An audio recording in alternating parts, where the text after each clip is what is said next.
two people, two retirees who enter retirement with the same amount of money, which is $1 million. They're taking the same amount from their portfolio. They're getting the same returns. Yet after 10 years, one of those people has $1 million to their name. The other one has significantly less. How can that be if they're earning the same average rate and they're taking the same amount out? Well, there is a $300,000 mistake that is being made here by one of these people. We'll tell you exactly what that is and how you could possibly avoid that. So we go into this scenario. You've retired, you've earned a nice amount, and you think, oh, I'm going to earn an average of 5%. But there's something in that that you've heard, you hear in the news, is something you aren't understanding and that you haven't been told, which is that average return is not the same as average yield. And so what I mean by that is, let's say your money is invested in the market, right? Well, if you have an average of 5%, that's obviously the totals earned over the period divided by the number of periods, right? The problem is that it does make a difference when you have your good years and when you have your bad years. Let me give you an example of why that is. So if I have $100 and I lose 20%, how much do I have now? I have $80, right? All right, so I've lost 20%, now I have 80. Now let's say I gain 20% back. How much do I have now? Am I back to even? No, I'm not. I'm at 96. So I've lost money, but my average return is 0%. But is that really what I've made? No, because when you lose, if I lose 20%, I have to make up 25% in order to get back to even. And so a lot of people see average return, on an average 5%. But that doesn't really take into account these basic mathematical anomalies. And so what we're going to go through is how this situation can happen and the best way to avoid this. So, two retirees, two identical plans. $1 million, $50,000 a year each. They're each earning 5% per year. Both have 8 good years, 2 bad years. Seems pretty straightforward, right? How can this differ? Well, let's take a look at this chart here. Let's look at retiree B is in green, retiree A is in red. Again, remember, both of them are earning the same average amount over the 10 years. But retiree B has its bad years both at the end of the 10 years, where retiree A has its bad years in the beginning. So retiree A, from basically the very start, is just playing catch up the whole time, because they had 2 very big declines. By year 2, they're at just above 600,000, whereas retiree B, year 2, they're good. They're at 1.1 million. They're growing. They're feeling nice, and that's after money being taken out. So remember, retiree B has 1.1 million, even though they've taken out $100,000 total over that time period. Where this becomes an issue is retiree A not only have their stocks gone down, but they're also pulling money in addition to that. Remember, they're pulling $50,000 a year, and so the losses are compounding. So they've started this negative spiral, so to speak, where the market's going down, but then they're also pulling money, which makes their account value even worse. And so we see here then, they've gotten their 2 bad years over with, and then they start to slowly make up for it, but they're starting from so much of a lower point that, I'll just give you an example. All right, let's say now, all right, they're good. Now they're making 10% a year. Well, 10% of 600,000, how much is that? 660,000, right?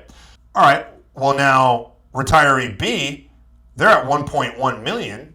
Let's say they get 10% in this area as well. How much is that? Well, that's 110,000.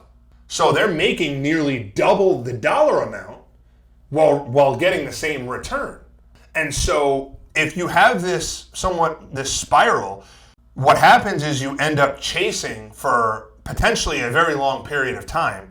And then because retiree B has their negative years at the end, they're going up, up, up, up. And so that even when they do end up going down, they're at right around $1 million after 10 years. That's even after a big crash, and that's after, remember, Over 10 years, they're taking $50,000 out a year. So they've taken out $500,000 and their portfolio is still hovering around that 1 million level. And so they haven't really lost, because if they hadn't taken the money out, their account would be at 1.5 million. So they're good. They're happy with their situation. Now, retiree A, they haven't even recovered the losses. They're at, just $730,000 still after all this time because of that situation. And so the order makes sense. And so if you're being extremely aggressive and risky early on, that could have potentially very negative consequences. And so you see here, what we have after 10 years, retiree B has over $1 million. Retiree A has $740,000. And so they're still working to get back. And what happens is, because you're taking income from the portfolio, it can be very difficult to really ever make it back to where you were at. Because if you're taking out 5%, you have a 10% down year, you're down 15.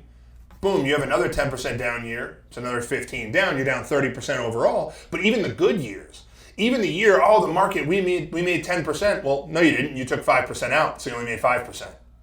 And so you start to be fighting this uphill battle. And so, as we've illustrated here on the screen, why the order matters. The market drops early. Your 50,000 still has to come out, but you have a choice to make.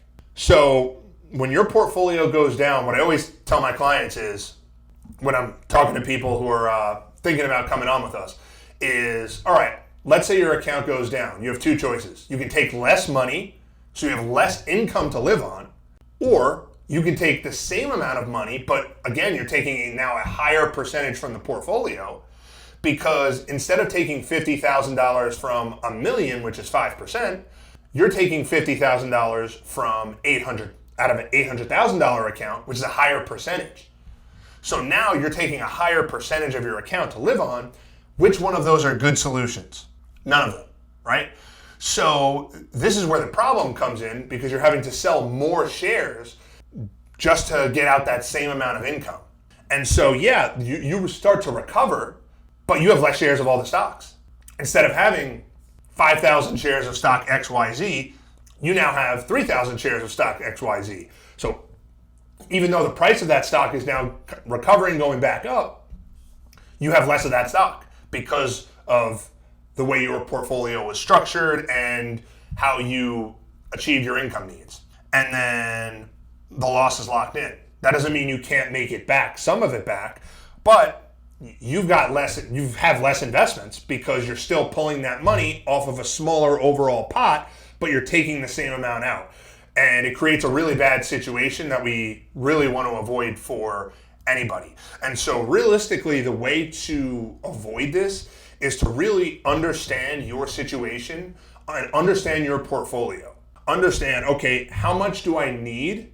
What am I using to generate that income? What types of investments?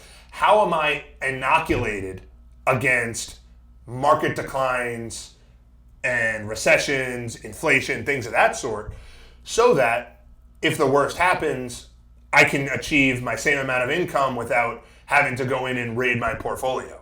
Because that becomes a situation now where eventually, down the road, you may not even have enough to pull that money out. So it's important to really understand, how much protection do I have in my portfolio? Because, we always say, generally speaking, it's a good idea to have a portion of your portfolio that can't lose. Because then, if you're using that to generate income, well then, all right, I have my $50,000 coming to me in these securities that are either FDIC insured or guaranteed or protected in some way against market loss. So then the stock market goes down, you don't got to worry about that, because that's not where your income's coming from. Your income's coming from over here in your green money, which is protected from market loss. And then, hey, the market goes down, you don't have to sell anything, you're good. And so that's something that we always like to talk about and go over with our clients. And so the other aspect here is withdrawal order, which is a big thing we talk about, is, okay, if I have 3 accounts, 4 accounts, how do I choose where to get the money from? And so, number one is we always want to have an emergency fund. What I always tell my clients is, you need an emergency fund, and B, if you have an idea of money that is earmarked for something, we're going to add that onto the emergency fund. We want to have at least 6 months of emergency fund, but ideally, if possible, a little more. Because then what we can do is, if there is somewhat of a market decline, well, we can start to eat into that emergency fund a little bit so we're not destroying the portfolio in the process. Then, what do we want to go through? We want to go into the taxable accounts. Because in the taxable accounts, the only thing we're paying taxes on are the profits. We don't pay taxes on the basis or whatever we put in to the account. Then we want to go to the IRA, IRA and the 401k, because now that's fully taxable. So whatever we pull out of that, it's going to hurt our income bill. But if possible, we'd like to draw that down because down the road, we're going to be forced to pull from that eventually anyway. And then lastly, we want to pull from our Roth. We don't want to pull from that unless it's absolutely possible, because we don't want to pull from the Roth unless it's there's no other way. Because the Roth is, as long as you have the account established for 5 years, it's totally tax-free. So you've got this tax-free account that can just grow and grow and grow, and you're never forced to pull it out. So we want that to grow as big as possible, because then down the road, all of a sudden, we've got this tax-free bucket we can pull from, and there's no negative consequences to us. And so the right order, obviously, it depends on your brackets, Social Security, account mix, because it's another video for another day, and we've done many videos on this, but Social Security is potentially taxable. There's potentially an extra Medicare fee called IRMA. So we don't want to do any of this on a whim. We just want to have a real understanding as to what your plan entails and what's best for you. So what we have here is the 10-year danger zone. So the 5 years before retirement and the 5 years after retirement, that is what does damage you may never recover from, because of what we talked about earlier. Because all of a sudden, let's say it's 5 years up to retirement, you have a crash. You're going down a significant amount. But then all of a sudden you hit retirement and you're needing to pull money from that account. Well, as we already demonstrated, that becomes a situation where you're pulling so much that your account just can't recover. Once you get out of that 5 years into retirement without a crash, the idea is that if you made it 5 years and you haven't had a crash, well, then your account has grown to a significant degree where even if you do have a crash, you've got enough accumulation where the likelihood is you'll be in a good situation. So this is something that we always like to talk about, and like we have on here. The market drops at 40, stock market drops and you're 40 years old, that's no big deal. You've got 20 to 25 years to recover from that. That's not a problem. But if that same crash happens when you're 63 years old, that's where we got a problem. And so what we do is we want to know if your plan can survive and will it survive until age 100. So for anybody who watches this video, we offer a free complimentary consultation that is via Zoom. It's nice, 15 to 30 minutes. No pressure. We're not trying to sell you anything. Basically just trying to talk to you, seeing if your plan's in a good spot. The link will be in the description. Make sure to sign up below. If you like this video, make sure to like and subscribe. And if you have questions or concerns, feel free to put them in the comments section. I'm Tyler Nowotny with Saturn Asset Management. Have a great rest of your day.